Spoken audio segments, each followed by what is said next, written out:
Levy Punk Weekender. How are you guys doing? Because you guys have had like a mad couple of days in like Bristol and Sheffield gigging. How's that gone? No, we're great. We are not so tired. All right. Still one show left to play. We played this afternoon in Sheffield under a bridge. Yeah. It sick. was really fun. Yeah? yeah. Always a good time in Sheffield. Sick. Yeah. Because we literally there was a matinee gig yesterday for Levy Punk Weekender that we also did under a bridge, just around the corner. Okay, cool. So we had like big stacks set up and under a bridge, and it was brilliant. I was chatting to one of the organisers of it before, being like, oh, fucking Sheffield is getting on the train and doing gigs under a bridge as well. That's pretty sick. So the gig was good then. Yeah, very good. Yeah. Who else was on the lineup?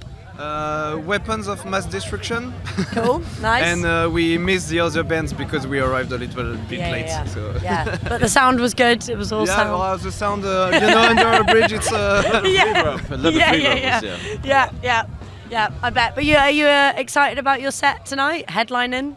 Yeah, of course. We are about to play in 30 minutes, I think. So Got warmed up this afternoon, and now we're going to be ready. Yeah, you ready? Sick. It's going to be good. Sick. Yeah, that's really exciting.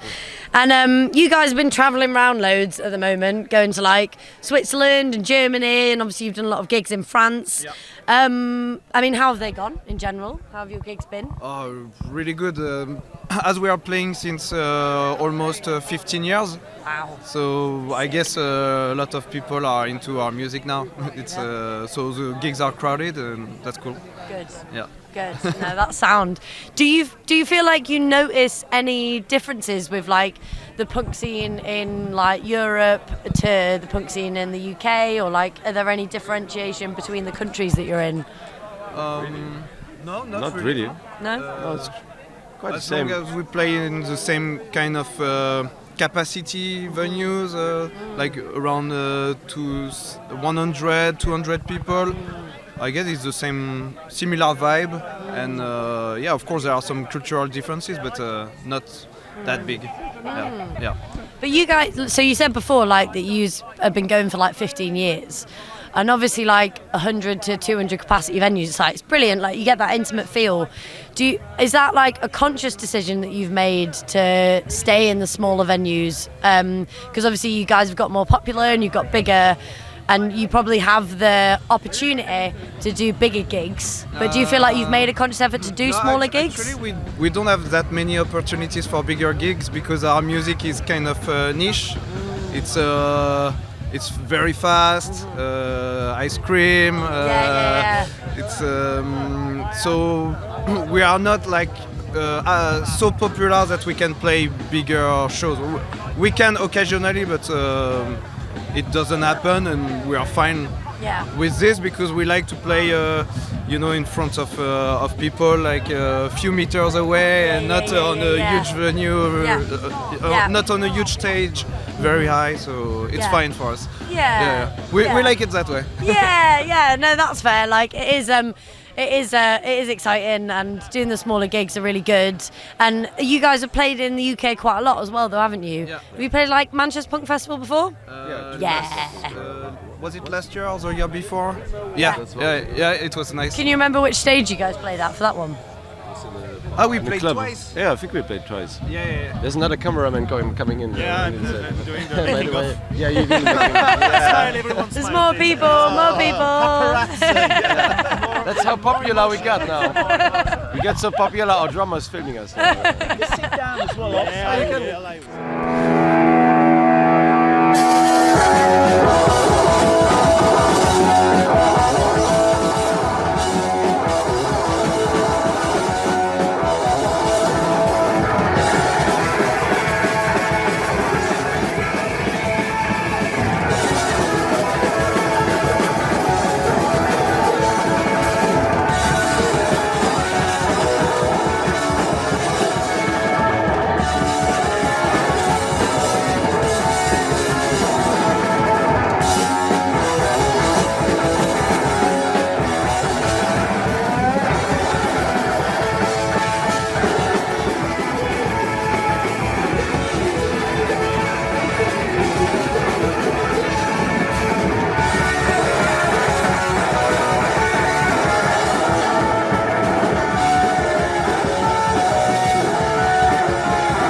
Have you just been to see some bands?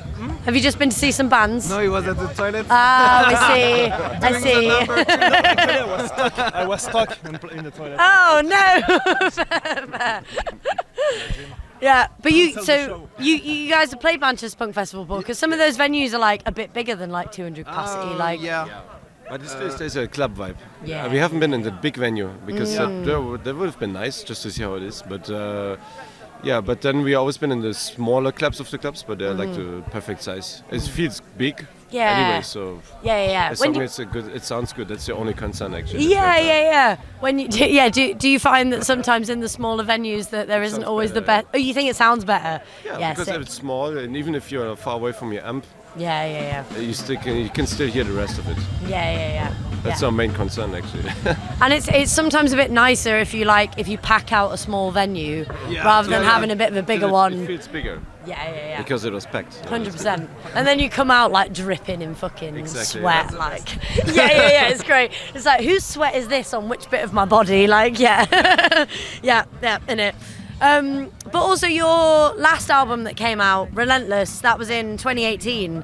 Can you tell us a little bit about some of the subjects that you guys touch on in that album? What is it kind of about? Actually, yeah, I can, but we finished recording a new album. No way. Last week. Sick! Yes. Oh my god. Interesting. Okay. Well, let's do the Relentless, and then we'll go on to the second one after that. Fuck, I forgot. You don't remember?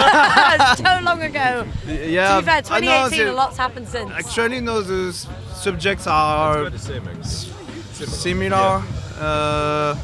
It's about how you feel in your environment, in your city, in your daily life, and of course like political topics worldwide. And for the new album coming out at the end of the year, of course we are talking about wars, actually genocide, and other of the similar topics as last album. Yeah. So, like, when you say like war and genocide, I assume that a lot of it is kind of Yemen and Palestine and all that kind of thing. That's kind of things you're. What's the response in France at the moment to stuff like that at the moment? There's none. There's none. No. Absolutely not. Really? Yeah. I mean, on the political side, in the punk scene, of course, everyone is aware and against it, and The people too. but People too. the, For the government, the there's no big response. corporations have the control of the media. They have control over information, and they give the the opportunity to talk to like far right people, and so you there is no point watching media, and of course the political like the president of France is he won't say okay I'm against it because he's friend with Israel, and there are a lot of some weapons to sell, some okay, it's always about the money, and Yeah. It's the same here. Like, there's a lot of Barclays, one of the banks in England, is one of the biggest supporters. Like, they're one of the shareholders for Elbit weapons, which are like the number one like manufacturer for weapons that are being used in Palestine. So that's like a really big issue here as well, because all the politicians at the moment are like, you know, have ties to those companies. But in terms of like protests and stuff, is there a lot going on in France or not much? Yeah, there are a lot of protests. Yeah. On the streets. Yeah. Well, that's good. Yeah. A lot of repression. That's the bad side. They hit back. The police hit back really hard on protesters. Yeah. But yeah, there are still a lot of protests. That's good. Good. Yeah. That is what should be happening. Like, it's the same here. We've just had 5 peaceful protesters that have been given 4 to 5 year sentences, which for peaceful protesting. For what's now been brought in that a lot of British people really need to be aware of actually is that the punishment for conspiracy to commit a crime, or basically conspiracy to commit acts against national infrastructure, is a really, really big charge now. Like you get a lot of years for it, and these peaceful protesters. So basically, a lot of them were just How do you know what the Well, person did? It's too vague. Yeah, so what it is really is that like national infrastructure, you think, oh, that's like this monument or it's this airport or whatever, but it's actually like the definition for national infrastructure has been changed. So it's basically major roads, like so fucking anything basically. So you stop a load of traffic, you can get 5 years in prison. So like these 5 protesters have ended up getting a combination of 21 years in prison for conspiracy to commit protests, and it's the most that any peaceful protester has ever got in British history. So yeah, like it's super scary at the moment. With also, especially in Manchester, the police have been given a lot more powers since there was more. There was a vote that was done that votes that constituents of Manchester could put their say towards about funding going to the police, and they voted for less funding to go to the police, and that got put to the side. More funding went to the police anyway. It was the 3rd time that vote had been passed, and it was just it's really fucked. It's really scary, but it's good to hear that like protest is still happening in France. Even though the right wing is, that's a good never. It just, I think, the more desperate that people become, even though that can divide you a lot of the time, it can also bring a lot of communities together, because we realise that it's like, well, what the fuck else can we do, really? I mean, do you guys talk about subjects that you guys care about on stage, or is You mean between the songs? Yeah. No, not really, because we play really fast. Yeah. And everyone is exhausted. Yeah. And we have just to breathe, drink. Yeah. And we let the other bands talk about it. Yeah. No, that's fair. Like, I totally get that. I think sometimes it's sometimes good to bring up subjects. I mean, there's been some bands that I've spoken to before, because like I think punk is such a powerful thing. Like, some of the subjects that we all sing about are like really, really important. Yeah. But I think because punk has been around for quite a while, a lot of the subjects that you sing about can sometimes go over the heads of audiences, because it's just like, yeah, fucking punk, let's get into it. Whereas actually, like, sometimes it's good to be like, right, let's pause for a second and talk about like while we're actually all here. But also, like, mate, hardcore sweatiness. It's totally understandable. Like, it's in a lot. Our lyrics and exactly. Yeah. No, that's totally understandable. And after Levy, what are you guys up to? Like, are you guys staying for the weekend, or? No, tomorrow we are driving back to Paris. Damn. So it's gonna be a long journey. Back to Paris. Yeah, in Long it. way back to Manchester. Yeah. That's long. Have you guys managed to see anyone today, or? The other bands before? Yeah. They are really cool. Live Crusher, who played just there, are fucking tight. Sick. Yeah. Did you manage to see Oust? Yeah. We saw the singer going outside. Outside, on the rooftop, everywhere. Yeah, she's amazing. Yeah.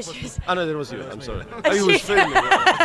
No, she managed to catch a few people coming out of the toilets as well. Like, it was just like, yeah, you might not want to be in the venue, but it's not your fucking choice. Like, yeah, brilliant. Like, I loved that. Like, it was great. And like, Sana was like coming up to people like in the crowd and like really eyeballing all of them, and even like me, that I was like, yeah, I'm really into this, I was a bit like, I don't know where to look or like what I'm supposed to do. Like, yeah, it was great, it was brilliant, like a whole new side of punk. You wanted to do the same thing tonight, I think. Yeah, actually, I'm going home with a microphone while you're still playing. You bought this long cable. Okay, I will go to the supermarket. At the supermarket around, and you're still and you keep singing. Yeah. Sick. I have some pounds you can give you later. Yeah, nice. Oh, brilliant. Like, I mean, I'm well excited about your guys' set. I've seen you guys a couple of times before, and it's always fucking brilliant. But I've never seen you in the Klondike, which should be a lot of fun. Yeah, first time, Yeah, it is. It's a bit of a classic, like, punk venue in Manchester. Like, cool. It is a good one, even though it's the last one this year. But it is. Yeah, it is. But to be honest, like, I'm sure Cole will do other things. Like it's not going to be the last thing, you know. There's always more DIY punk that needs to be had in Manchester. It's the centre of it. But what's the plan for the rest of the year? Like what are you guys doing over summer and then to the end? So we have some shows booked, and we are releasing our new album. So maybe we will make a special show in Paris for the release. And next year we are planning to tour Japan. Okay. Yeah. Wow. We'll try.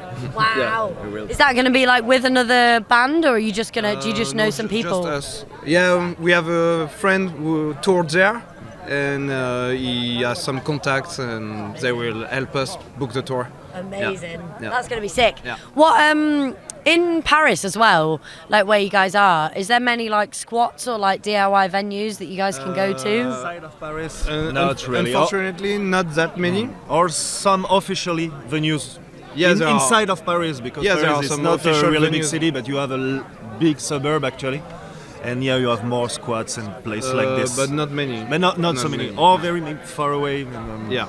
And why is that? Have like people tried, or is it just not something that is? Too expensive. Gentrification, noise complaints, Same and so expensive. It's noise complaints actually. Is it? Yeah. And the city is not with us actually.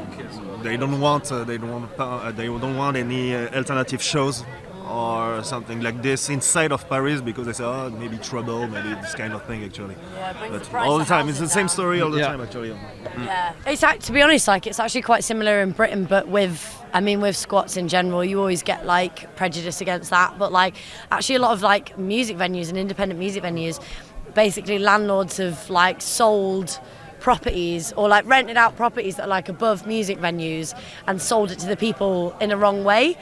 And been like, yeah, it's nice and quiet, and it's like you're over a fucking music venue. It's not going to be quiet. So then the people that are living there have complained about it. Like one of the venues in Manchester, like Night and Day Cafe, it's been going for years, and like literally every year for the past like 4 years that I can remember, there's been like, okay, Night and Day Cafe might close, you know, because there's been noise complaints and stuff. And it's like, mate, you're in the fucking centre of Manchester. How can you be having noise complaints about a music venue? Like, it's ridiculous. Like, So same in Paris. same, mate. Same. Yeah. But in France in general, is there much like squat scene going on or DIY venues? I would say yes. In other cities, there's still, Yeah. Of course. Or outside of cities. Outside. Yeah, we spoke to some bands last year at Levy, and they were saying that there's still some good squats going, but it's hard, isn't it? Like it's hard to, especially with there just seems like over Europe, I mean over the world really, but like there's a lot of like the right wing is coming back in it, you I think know. if we would have asked a punk in the 80s the same question, we would have given the same answer. Yeah, but it's just This come is round just, again. It's coming round again. And it's probably will stay like this. Yeah. In 10 years will be the same answer, I think. Well, we'll see. But we will I make it mean, happen anyway. So. Yeah, I mean it doesn't like stop what we're doing. Yeah, exactly. It doesn't stop, but it is nerve-wracking. Could be easier sometimes. It could be. It could be. It would be lovely if we all lived in a self-sufficient anarchist community, but unfortunately that isn't the way that we're going at the moment. But you guys got a new album coming out, so what's that going to be called? We don't know yet. Oh, We are trying to figure out the name. Okay. Yeah. Sick. Yeah. Sick. Yeah. But when vaguely is it coming out? December. December. Okay, so that's something to look forward to. Yeah. Nice. We are happy with the result, so Yeah, I yeah. hope people will like it too. Yeah. Amazing. And are you playing any of it tonight? Yeah. Yeah? We play Sick. 3 new songs. No? Okay. Maybe 4. Maybe 4. We'll see. We'll see. Sick. Oh well, that sounds amazing. Yeah. Right. Sick. Well, it's been lovely chatting with all of you, and buzzing about seeing your set. But yeah, and good luck for the rest of the year with your Japanese tour and the new album. That sounds amazing. Yeah. But yeah, nice one, guys. Thank you so very much. Cheers.